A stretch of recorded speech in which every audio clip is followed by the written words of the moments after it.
Hello friends, good afternoon. I think all are you are fine and study is going on. अभ्यास चालू आहे. Very good. अभ्यास चालूच राहिला पाहिजे. कारण शाळा तर बंद आहे. अभ्यास तर चालू राहिलाच पाहिजे. Okay. In our last lecture, we have seen that in the story of Journey to the West, what we have done? We have seen that the goddess of mercy assigned a task to three special people. To the three special peoples. Who are they? Sun Wukong or the Monkey King, Zhu Bazzi or the Pixie, and Sha Wuzing or Sand Priest. They are assigned a task. What task? To save or vanquish the demons for the safety of Yuan Chang. For the safety of Yuan Chang. And who had assigned task to these three people? Goddess of mercy. That is Guanyin deity. Guanyin deity. These are some new words for us.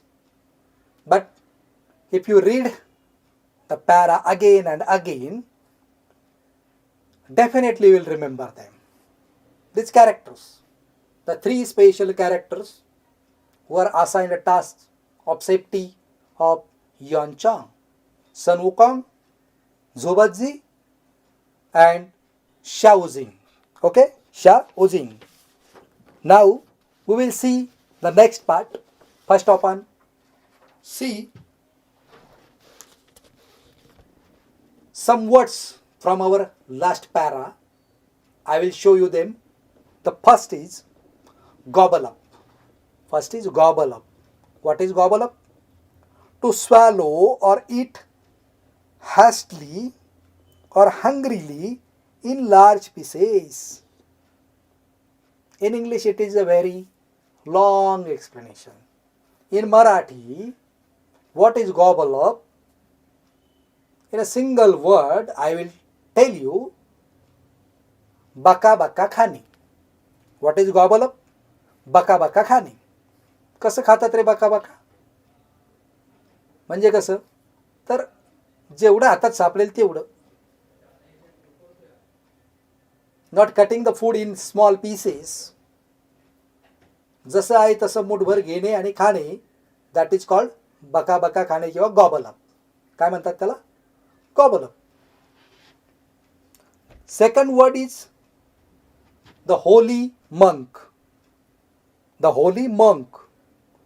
Who was the holy monk? Yuan Chang. Yuan Chang was the holy monk in this story. Who had travelled from China to India and again after gathering the scriptures, Buddhist scriptures, he travelled from India to China. And in this story he is called the holy monk. What is monk? The monk is a person who practices religious asceticism by monastic living. Religious asceticism by monastic living. Monastic living म्हणजे काय? साधू प्रमाणे सगळे ते साधूचे कपडे किंवा मॉंगचे कपडे जे असतात, तुम्ही पाहिलंय आपल्याकडचे साधू भगवे कपडे घालत असतात, तसं जे बौद्ध भिक्खू असतात ते देखील एक डार्क रेडिश कलरचा त्यांचा पेहराव असतो. तशा प्रकारचा तो मॉंगचा पेहराव घालणारा जो व्यक्ती असतो बौद्ध धर्मामध्ये त्याला आपण द होली मॉन्क म्हणजे काय, पवित्र भिक्षू असं म्हणतो. The holy monk either alone or with any number of other monks. एक तर हा भिक्षू एकटा असतो किंवा त्याच्याबरोबर अनेक भिक्षू त्या ठिकाणी असतात. The holy monk. Next word is, I already explained you, that is Guanyin deity. Guanyin deity, the goddess of mercy. In Buddhist religion, this goddess of mercy, that is Guanyin deity, is known with different names in different languages. In German language, Japanese language, it has a different name. In Mongolian, it has a different name. In Chinese, it has a different name. In Hong Kong, it has a different name. You can find all these names on Google. You can find them on Google. The different names of Guanyin deity, the goddess of mercy, from Buddhist religion. Okay, what is it?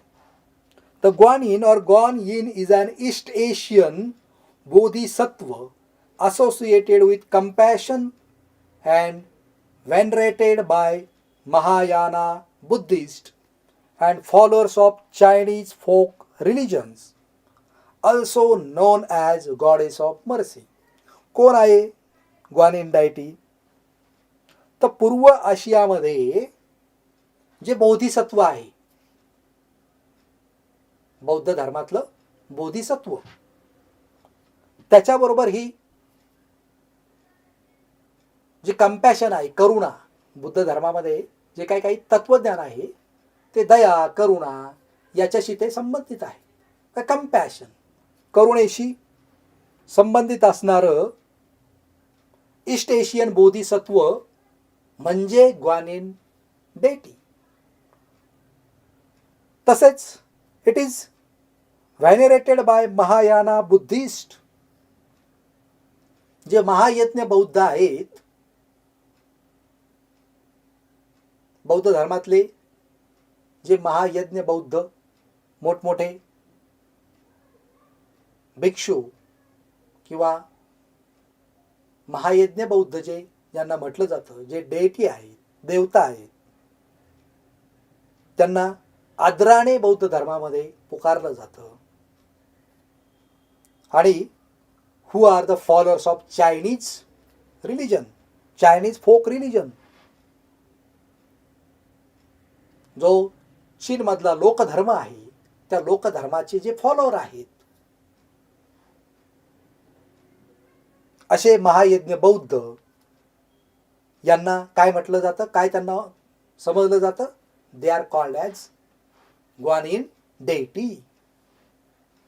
त्यांना काय समजलं जातं? Guanine डेटी, which is also non as goddess of mercy. काय म्हटलं जातं? Goddess of mercy. Okay.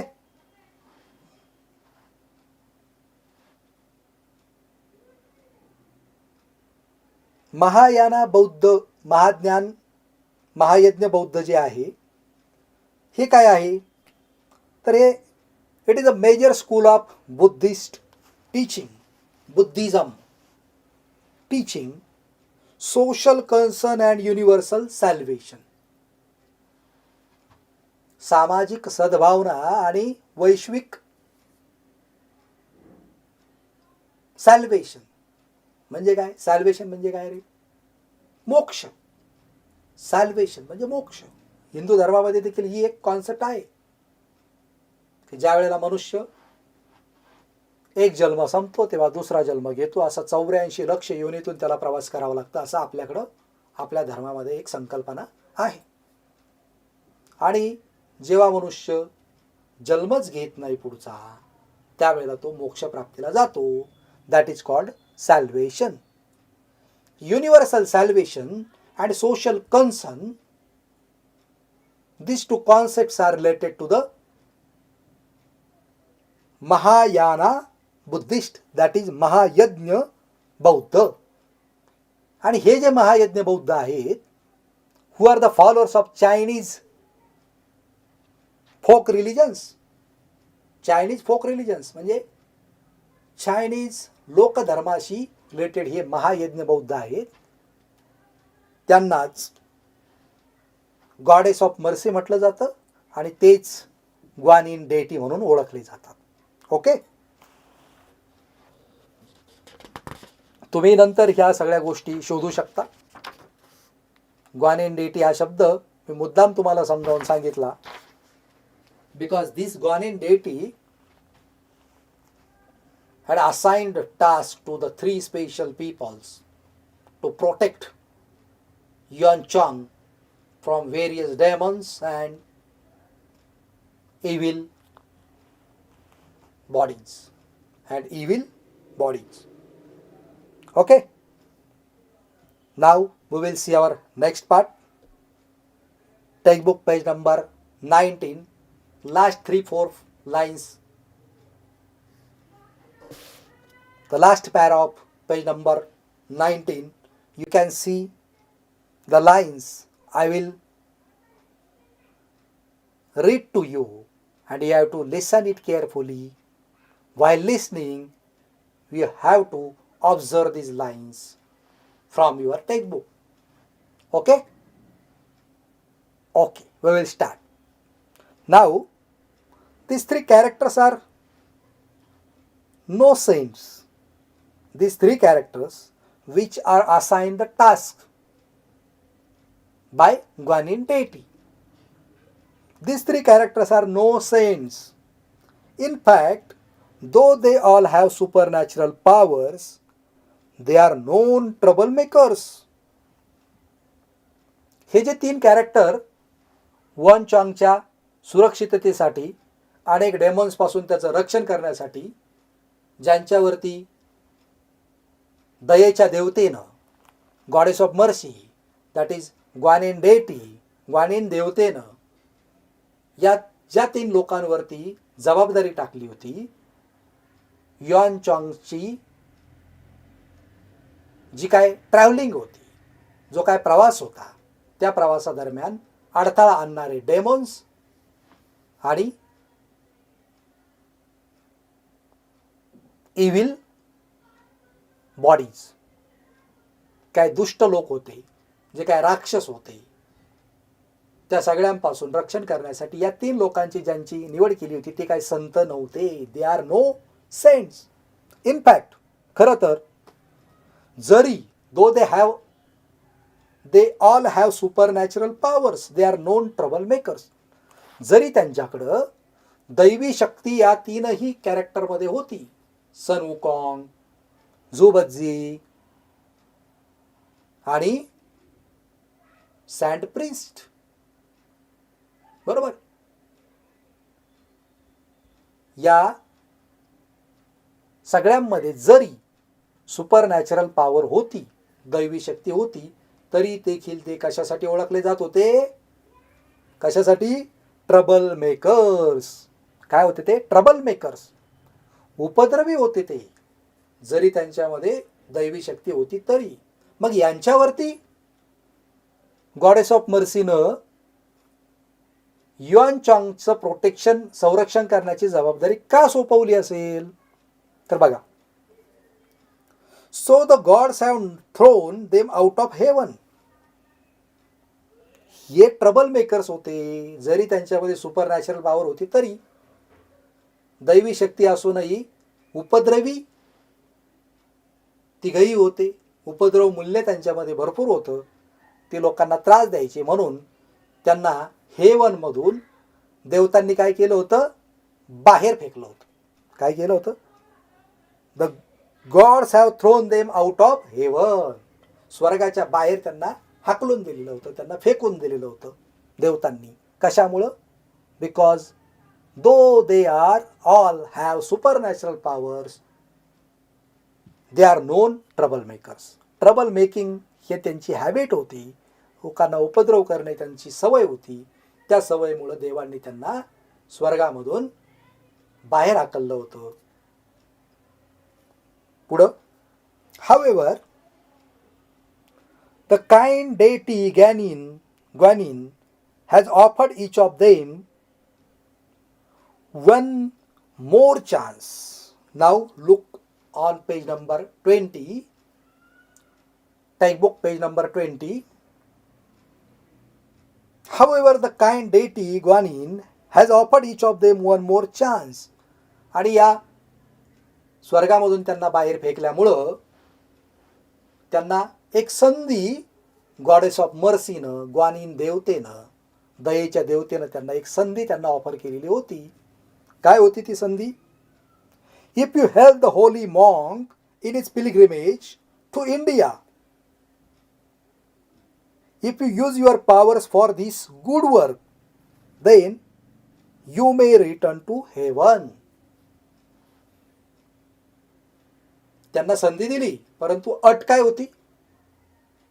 दयेच्या देवतेनं या सगळ्यांना हेवन मधून बाहेर देवतांनी हाकलून दिल्यानंतर परत येण्याची एक संधी दिली, परंतु अट ठेवली. काय अट होती?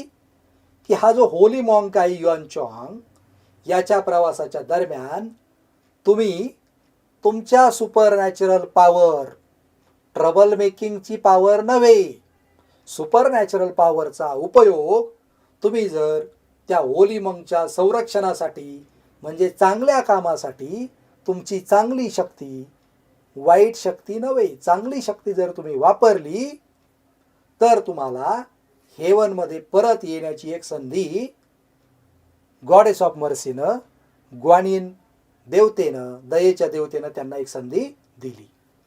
या तीनही स्पेशल पर्सनला. Okay, that is why the three characters have agreed to be Yuan Chong's disciples and to help Yuan Chong in his difficult journey. आणि म्हणून या हेवनमधून त्यांना बाहेर टाकल्यामुळं परत हेवनमध्ये, स्वर्गामध्ये प्रवेश मिळवण्यासाठी या तीनही कॅरेक्टर्सनं जी काय टास्क त्यांना असाइन केलं होतं दयेच्या देवतेनं, ते त्यांनी स्वीकारलं. कोणतं टास्क होतं ते? तर युआन चॉंगचे शिष्य म्हणून त्यांनी युआन चॉंगला त्याच्या या खडतर प्रवासामध्ये मदत करण्याचं टास्क, त्याचं संरक्षण करण्याचं टास्क या तीनही व्यक्तींनी, मंकी किंग, पिक्सी आणि सँड प्रिस्ट, या तिघांनी देखील हे जे काम होतं ते काम त्यांनी स्वीकारलं. कशासाठी? तर त्यांना परत एकदा स्वर्गामध्ये जाण्याची संधी त्या कामामुळं मिळणार होती. By using their super natural powers for good reason, not their trouble making powers for bad reason. Okay, लक्षात येत आहे तुमच्या? Good. And sure enough they have many thrilling, exciting and sometimes humorous adventures on the way to the Holy Land, India. आणि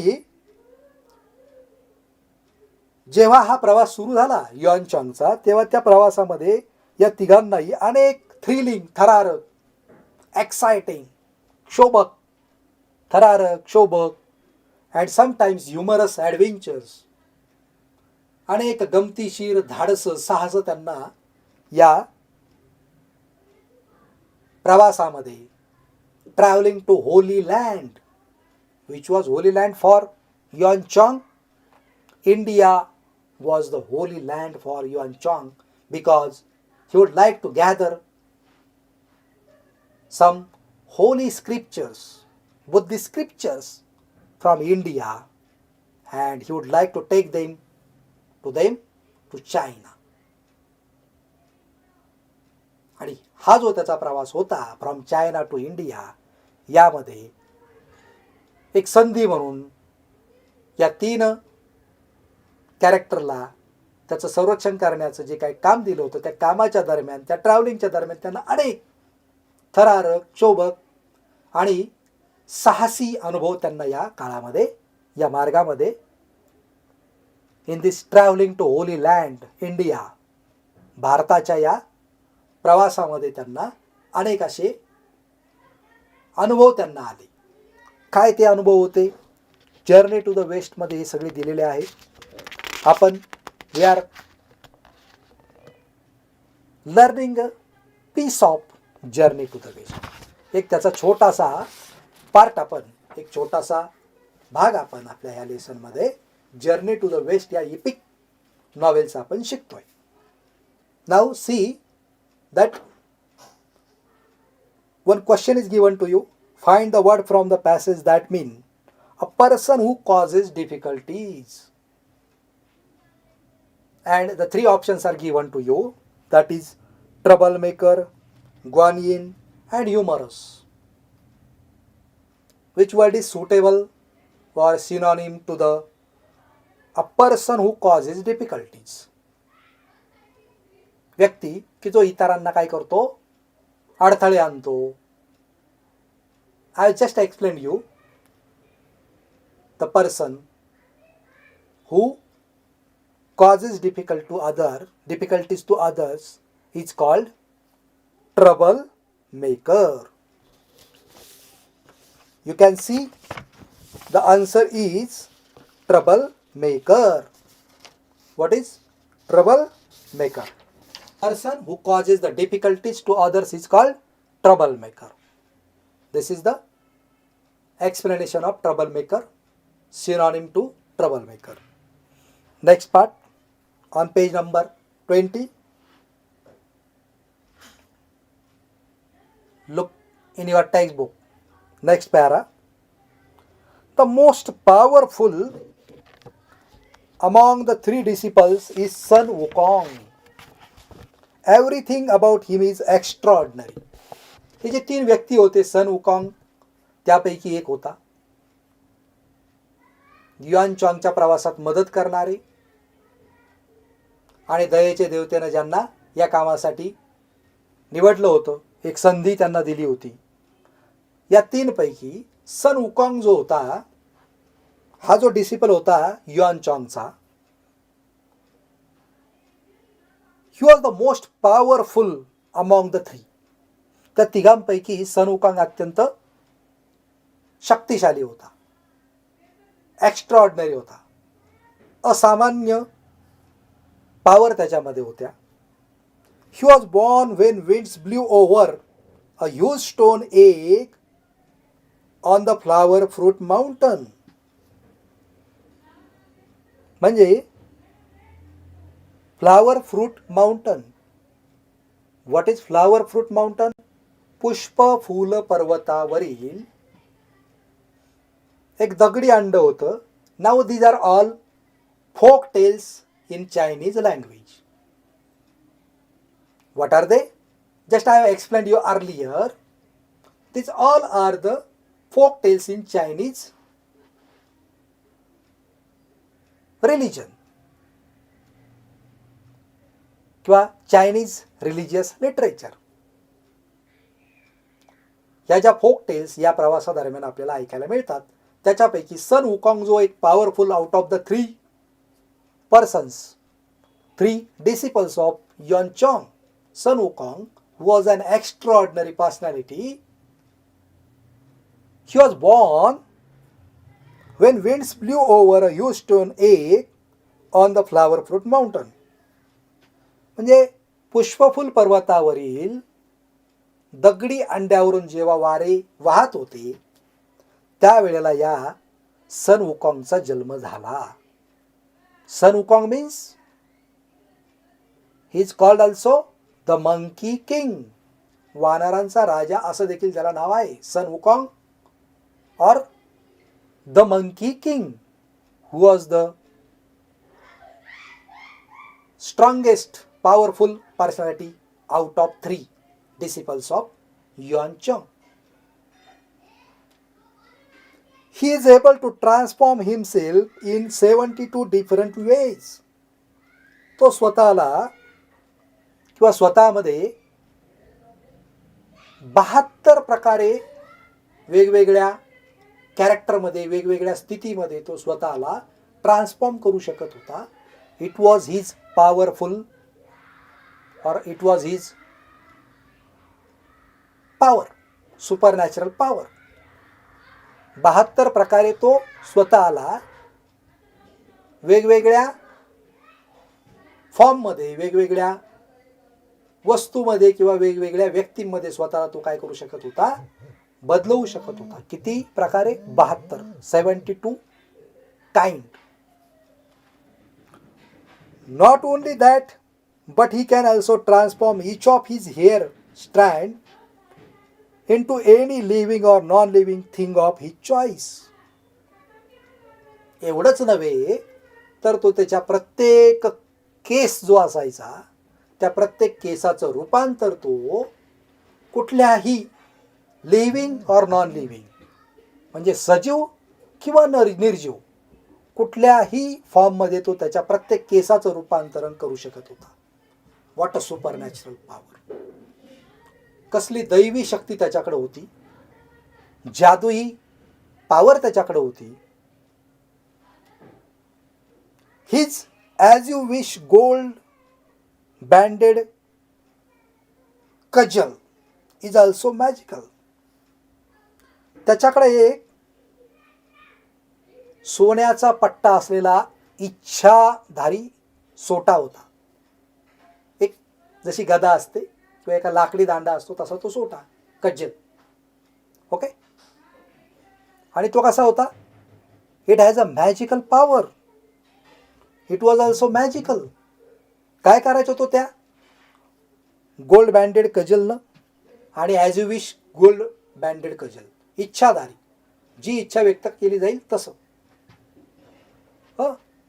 काय करायचं तो?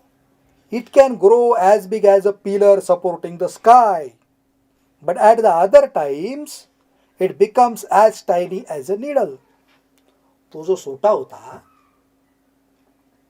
तो आकाशाला सुद्धा आधार देईल एवढा मोठा स्तंभ त्याच्यापासून सन वुकॉंग बनवायचा. त्या सोट्यापासून सोन्याचा पट्टा असलेला तो इच्छाधारी लाकडी दांडा किंवा तो सोटा, त्याचं रूपांतरण तो आकाशाला सुद्धा पिल्लर त्याचा तयार होईल. आकाशाला तो आधार देईल एवढा स्तंभ त्याचा बनवायचा.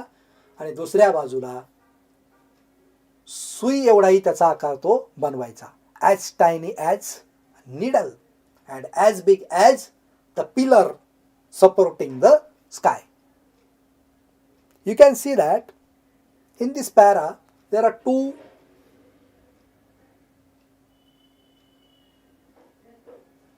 adjective phrases you can see. As big as tiny as. ती उपमा दिलेली एक. As big as what? The pillar supporting to the sky. And as tiny as a needle. Okay. We can also use this type of phrases in our daily communication, in our writings. अशा प्रकारचे शब्द जर आपण लक्षात ठेवले एखाद्या गोष्टीचं वर्णन करण्यासाठी, just like as soft as cotton, as white as snow. बर्फ किती पांढरा शुभ्र असतो. as white as snow. We can say that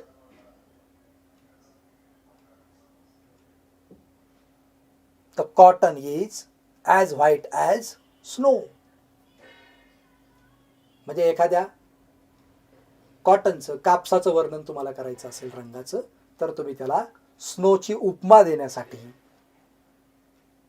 as white as he phrase तुम्ही वापरू शकता. बरोबर. अशा अनेक फ्रेज आपण नंतर आपल्या वर्कशॉपमध्ये बघणार आहोत. I think you understood the para की 3 डिसिपल्सपैकी अत्यंत पॉवरफुल सुपरनॅचरल पॉवर एक्स्ट्राऑर्डिनरी असणारा एक व्यक्ती म्हणजे सन वुकॉंग. आणि काय काय करू शकत होता तो? तर त्याचा जन्म झाला होता या द मंकी किंगचा.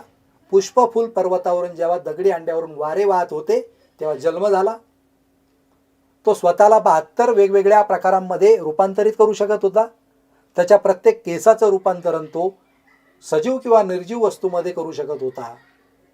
आणि त्याच्याकडे एक जो सोन्याचा पट्टा असणारा सोटा होता, तो त्याचा आकार बदलू शकत होता, एवढा की तो आकाशाला त्याचा आधार देता येईल एवढा स्तंभ बनवायचा, आणि दुसऱ्या बाजूला तो त्याचं रूपांतरण छोट्याशा सुईमध्ये देखील करायचा. ओके, इथपर्यंत लक्षात आलं? आलं का लक्षात इथपर्यंत? Very good. Now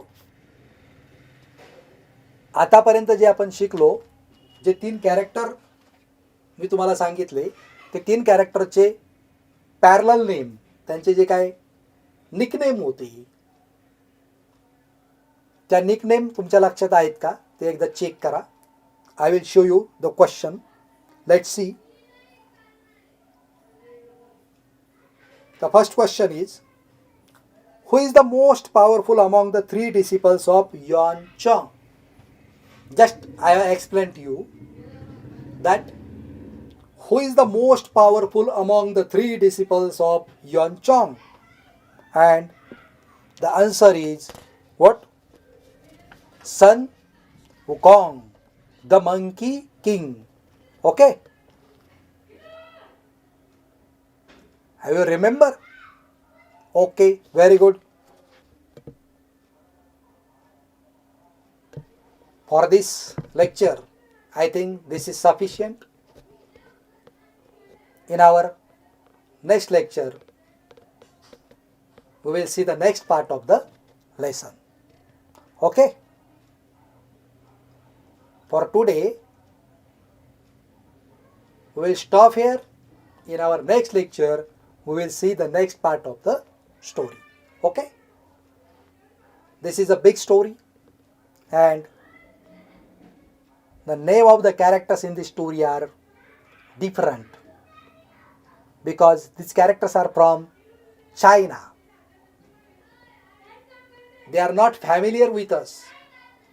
The terms in this story are also not familiar to us.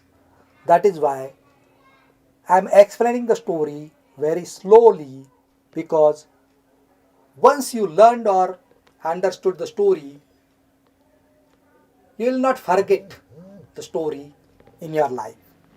Okay? Then we will stop today, and in your next lecture I will explain you the next story. Okay? Bye then.